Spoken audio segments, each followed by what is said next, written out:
Jackie, first and foremost, was an actor and a child actor.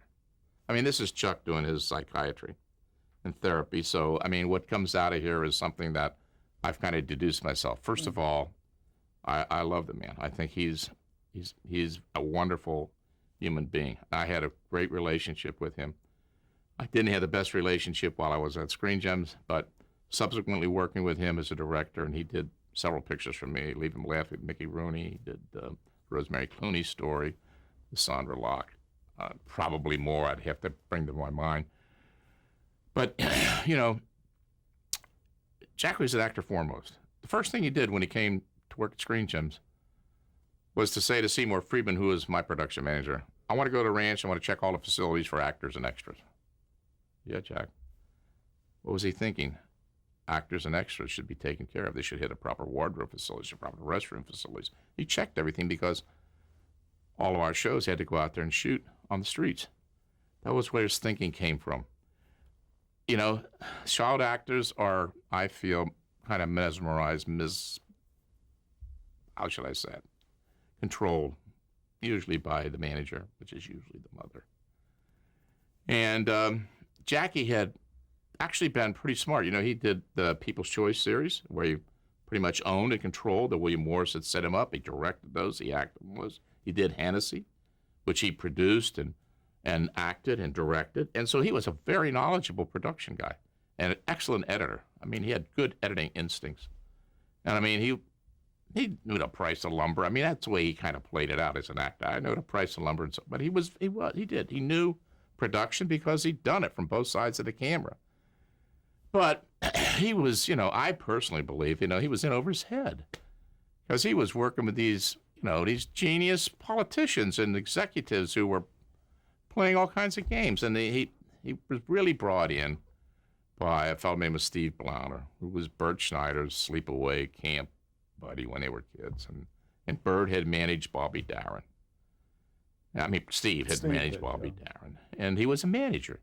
And so he knew how to manage Jackie. And it became, at first it was okay. I mean, you know, everybody it was the beginning. Things were going on. But over a period of time, it became so Machiavellian and so crazy, you know. One time I went to go to Blauner with a baseball bat because he was moving things. I mean, it was so crazy. I couldn't. That's why I was anxious I was fighting to get to Columbia. I wanted to get out of there, you know. I wanted to get out of there after I was there 2 or 3 years after Jackie came in because it wasn't a healthy situation. But overall, I think Jack was in over his head as an executive. I think he was terribly hurt when he was replaced by Leonard Goldberg. And I feel that he probably shouldn't have had the job in the first place. But I got to tell you, you know, you walk down the street with Jackie Cooper, everybody knows him.